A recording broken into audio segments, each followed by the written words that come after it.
வணக்கம் நண்பர்களே. நீங்கள் பார்த்துட்ருக்கிறது புளிய மரம், டாமரின் ட்ரீ.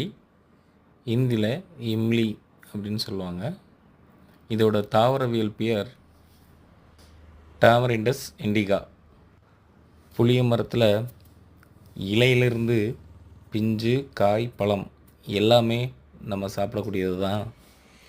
சிறு வயதில் இதோட காய்களை பறித்து உப்பு காரம் சேர்த்து அரைச்சி எல்லாரும் சுற்றி இருந்து சாப்பிடுவோம். அதெல்லாம் இப்போது மறுபடியும் ஞாபகத்துக்கு வருது. புளிய மரத்தில் பேய் இருக்குது அப்படின்னு பெரியவங்க நிறைய பேர் சொல்ல கேட்டிருக்கோம். ஆனாலும் அதை இந்த காதில் வாங்கி அந்த காதில் விட்டுருவோம். போய் எல்லாருமா சேர்ந்து புளியை பறித்து ஒன்றா சேர்ந்து சாப்பிடுவோம். இதே மாதிரி நீங்கள் யாரெல்லாம் சாப்பிட்ருக்கீங்கன்னு கமெண்டில் சொல்லுங்கள்.